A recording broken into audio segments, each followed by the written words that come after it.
ಸಖತ್ ಖಾರ ಬಣ್ಣ ಮತ್ತು ರುಚಿ Aachi chilli powder. TB dam crest gate ಅಳವಡಿಕೆಯಲ್ಲಿ ವಿಳಂಬ ಆಗ್ತಾ ಇದೆ. ಈ ಬೇಸಿಗೆಯಲ್ಲೂ ಕೂಡಿಸುವುದು ಅನುಮಾನ ಎನ್ನಲಾಗ್ತಾ ಇದೆ. ಟಿಬಿ ಡ್ಯಾಂ ಕ್ರಸ್ಟ್ ಗೇಟ್ ಅಳವಡಿಕೆಯಲ್ಲಿ ಇದೀಗ ವಿಳಂಬ ಆಗ್ತಾ ಇದೆ. ಈ ಬೇಸಿಗೆಯಲ್ಲೂ ಕೂಡ ಆ ಟ್ರಸ್ಟ್ ಗೇಟ್ಗಳೇನಿದೆ ಅದನ್ನ ಕೂಡಿಸೋದು ಅನುಮಾನ ಎನ್ನಲಾಗ್ತಾ ಇದೆ. ಡ್ಯಾಂ ಕ್ರಸ್ಟ್ ಗೇಟ್ಗಳ ಕಾಮಗಾರಿ ಮಂದಗತಿಯಲ್ಲಿ ಸಾಗ್ತಾ ಇದೆ. ಯಾವಾಗ ಇದನ್ನ ಕೂಡಿಸ್ತಾರೆ ಎನ್ನುವ ಪ್ರಶ್ನೆ ಎದುರಾಗ್ತಾ ಇದೆ. ಸದ್ಯ ಕೇವಲ 16 ಕ್ರಸ್ಟ್ ಗೇಟ್ಗಳು ಮಾತ್ರ ಈಗಾಗಲೇ ತಯಾರಾಗಿವೆ ಎನ್ನುವ ಮಾಹಿತಿ ಸಿಗ್ತಾ ಇದೆ. ಇನ್ನು 17 ಕ್ರಸ್ಟ್ ಗೇಟ್ಗಳು ತಯಾರಾಗೋದು ಯಾವಾಗ ಎನ್ನುವ ಪ್ರಶ್ನೆ ಇದೇ ಸಂದರ್ಭದಲ್ಲಿ ಎದುರಾಗ್ತಾ ಇದೆ. ಇದೇ ವಿಚಾರಕ್ಕೆ ಸಂಬಂಧಪಟ್ಟಂತೆ ಅಲ್ಲಿನ ಸ್ಥಳೀಯರು ರೈತರೇನಿದ್ದಾರೆ ಅವರು ಆದಷ್ಟು ಬೇಗ ಈ ಕ್ರಸ್ಟ್ ಗೇಟ್ಗಳನ್ನು ಆದಷ್ಟು ಬೇಗ ತಯಾರಿ ಮಾಡಿ ಅಂತ ಮನವಿಯನ್ನ ಕೂಡ ಮಾಡ್ಕೊಳ್ತಾ ಇದ್ದಾರೆ. ಯಾಕೆ ಅಂತ ಅಂದ್ರೆ ಈ ರೈತರು ಏನಿದ್ದಾರೆ ಅಂದ್ರೆ ಸುತ್ತಮುತ್ತ ಈ ಡ್ಯಾಮ್ನ ಸುತ್ತಮುತ್ತ ಹಳ್ಳಿಗಳೇನಿದೆ ಆ ಹಳ್ಳಿಗಳಲ್ಲಿ ಇರುವಂತಹ ರೈತರು ಈ ಡ್ಯಾಮ್ ಅನ್ನೇ ನಂಬಿಕೊಂಡು ತಮ್ಮ ವ್ಯವಸಾಯವನ್ನ ನಡೆಸ್ತಾ ಇರ್ತಾರೆ. ಅಂದ್ರೆ ಈ ಡ್ಯಾಮ್ನ ನೀರನ್ನೇ ನಂಬಿಕೊಂಡು ವ್ಯವಸಾಯವನ್ನ ನಡೆಸ್ತಾ ಇರ್ತಾರೆ. ರಾಜ್ಯ ಸರ್ಕಾರದಿಂದ ಈಗಾಗಲೇ ಏನಾದರೂ ನೀರನ್ನ ಕೊಡ್ಲಿಲ್ಲ ಅಂತ ಅಂದ್ರೆ ಮುಂದಿನ ಬೇಸಿಗೆಯಲ್ಲಿ ನಾವು ಯಾವ ರೀತಿ ಜೀವನವನ್ನ ಮಾಡೋದು, ನೀರನ್ನೇ ನಂಬಿಕೊಂಡು ನಾವಿದೀವಿ, ಈಗಲೂ ಕೂಡ ಗೇಟನ್ನ ಸರಿ ಮಾಡಲಿಲ್ಲ ಅಂತ ಅಂದ್ರೆ ನಾವು ಏನು ಮಾಡೋದು ಅಂತ ಅಲ್ಲಿನ ಸುತ್ತಮುತ್ತಲಿನ ರೈತರು ಕೂಡ ಇದೀಗ ಮನವಿ ಮಾಡ್ಕೊಳ್ತಾ ಇದ್ದಾರೆ.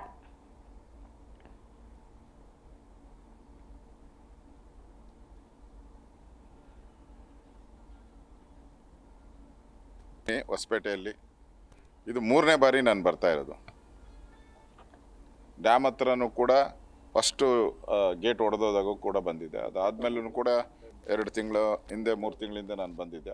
ಆಗ 2 ಮಾತ್ರ ಗೇಟು ಇನ್ನೂ 50% ಆಗಿತ್ತು ನಾನು ಬಂದಾಗ ಕಳೆದ. ಈಗ 16 ಗೇಟ್ಗಳು ಆಲ್ಮೋಸ್ಟ್ ಅಲ್ಲೂ 80% ಆಗಿದೆ ಅಂತ ಹೇಳ್ತಾ ಇದ್ದಾರೆ. ಒಟ್ಟು ಬೇಕಾಗಿರೋದು 32. 32 ಆಗಬೇಕಾದ್ರೆ ಇನ್ನು ಫೆಬ್ರವರಿ ಅಂತ ಅವರು ಹೇಳ್ತಾ ಇದ್ದಾರೆ. ಕಾಮಗಾರಿ ಬಗ್ಗೆ ನಮ್ಮ ಪ್ರತಿನಿಧಿ ಮಂಜುನಾಥ್ ಹಿರೇಮಠ್ ಅವರು ಪ್ರತ್ಯಕ್ಷ ವರದಿಯನ್ನ ಮಾಡಿದ್ದಾರೆ. ಬನ್ನಿ ನೋಡ್ಕೊಂಡು. ಕಲ್ಯಾಣ ಕರ್ನಾಟಕದ ಜೀವನಾಡಿ ತುಂಗಭದ್ರಾ ಜಲಾಶಯದ ಕ್ರಸ್ಟ್ ಗೇಟ್ ನಿರ್ಮಾಣ ಕಾರ್ಯಕ್ಕೆ ಅಂದ್ರೆ ಕಳೆದ 16 ತಿಂಗಳ ಕೆಳಗೆ ಏನು ತುಂಗಭದ್ರಾ ಜಲಾಶಯದ 19ನೇ ಕ್ರಸ್ಟ್ ಗೇಟ್ ನೀರಿನ ರಭಸಕ್ಕೆ ಕೊಚ್ಚಿ ಹೋಗಿತ್ತು. ಸುಮಾರು 16 ತಿಂಗಳು ಕಳೆದರೂ ಕೂಡ ರಾಜ್ಯ ಸರ್ಕಾರ ಕ್ರಸ್ಟ್ ಗೇಟ್ ರಿಪೇರಿಗಳ ಕಾರ್ಯಕ್ಕೆ ಕೂಡ ಮುಂದಾಗಿಲ್ಲ. ಯಾಕಂತ ಹೇಳಿದ್ರೆ ಆ ಕ್ರಸ್ಟ್ ಗೇಟ್ ಗಳನ್ನ ನಿರ್ಮಾಣ ಮಾಡಿ ರೈತರಿಗೆ ಅನುಕೂಲ ಮಾಡಿಕೊಡುವ ನಿಟ್ಟಿನಲ್ಲಿ ಈಗ ಆಲ್ರೆಡಿ ರಾಜ್ಯ ಸರ್ಕಾರ ಕೂಡ ಈ ಹಿಂದೆನೆ ಒಂದು ಹೇಳಿಕೆ ಕೊಟ್ಟಿತ್ತು, ನಾವು ಬೇಸಿಗೆ ಅಷ್ಟೊತ್ತಿಗೆ ಎಲ್ಲ ಗೇಟ್ಗಳನ್ನ ಕೂಡಿಸ್ತೇವೆ ಮತ್ತು ಗೇಟ್ ಕೂಡಿಸ್ಬಿಟ್ಟು ರೈತರಿಗೆ ಅನುಕೂಲ ಆಗೋ ರೀತಿಯಲ್ಲಿ ನೀರಿನ ವ್ಯವಸ್ಥೆ ಮಾಡ್ಕೊಡ್ತೀವಿ ಅಂತ ಹೇಳ್ತಾ ಇದ್ರು. ಆದ್ರೆ ಈ ವಿಳಂಬ ಕಾರ್ಯದಿಂದ ನಿಜಕ್ಕೂ ಕೂಡ ನೋಡ್ಬೋದು ಆ ಕ್ರಸ್ಟ್ ಗೇಟ್ ರಿಪೇರಿ ಕಾರ್ಯ ಮಾಡತಕ್ಕಂತ ಸ್ಥಳದಿಂದ ನೇರವಾಗಿ ಜಿ ಕನ್ನಡ ನ್ಯೂಸ್ ವಸ್ತುಸ್ಥಿತಿಯನ್ನು ಕೂಡ ವಿವರಿಸ್ತಾ ಇದೆ.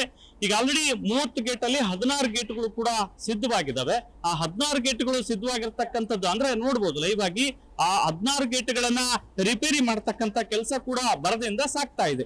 ಇನ್ನೊಂದ್ ಕಡೆ ಸರ್ಕಾರ ಹೇಳುತ್ತೆ ನಾವು ಅಂದ್ರೆ ಬೇಸಿಗೆ ಅಷ್ಟೊತ್ತಿಗೆ 32 ಗೇಟ್ಗಳನ್ನ ಕೂಡಿಸುವಂತ ಪ್ರಯತ್ನಕ್ಕೆ ಮುಂದಾಗಿದ್ದೀವಿ, ಕೂಡಿಸ್ತೀವಿ ಅಂತ ಹೇಳ್ತಾ ಇದ್ದಾರೆ.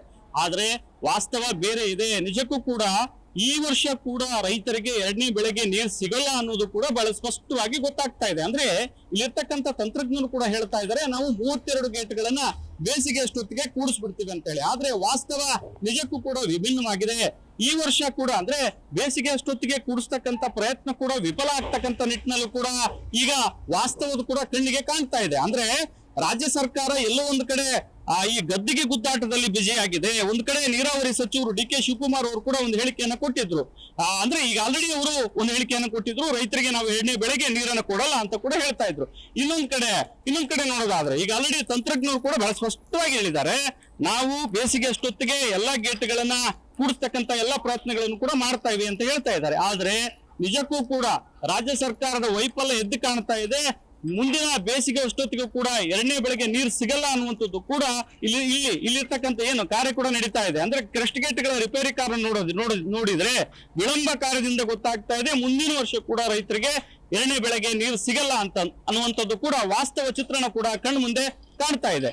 ಈ ರಾಜ್ಯ ಸರ್ಕಾರದ ಎಡಬಿಡಂಗಿ ನೀತಿಯಿಂದಾಗಿ ರೈತರು ಕೂಡ ಆಕ್ರೋಶ ವ್ಯಕ್ತಪಡಿಸ್ತಾ ಇದ್ದಾರೆ. ನಾವು ಕ್ರಸ್ಟ್ ಗೇಟ್ಗಳನ್ನ ರಿಪೇರಿ ಮಾಡತಕ್ಕಂತ ನಿಟ್ಟಿನಲ್ಲಿ ರಾಜ್ಯ ಸರ್ಕಾರ ಮುಂದಾಗಿದೆ ಅಂತ ಹೇಳ್ಬಿಟ್ಟು ಬರೀ ಮಾತಲ್ಲಿ ಹೇಳ್ತಾ ಇದ್ರೆ, ಆದ್ರೆ ವಾಸ್ತವ ಬೇರೆ ಇದೆ ಅನ್ನುವಂಥದ್ದು ಕೂಡ ಈಗ ಜಿ ಕನ್ನಡ ನ್ಯೂಸ್ ವಸ್ತುಸ್ಥಿತಿಯನ್ನ ವಿವರಿಸ್ತಾ ಇದೆ ಅಂತಾನೆ ಹೇಳ್ಬೋದು. ವಿಜಯನಗರ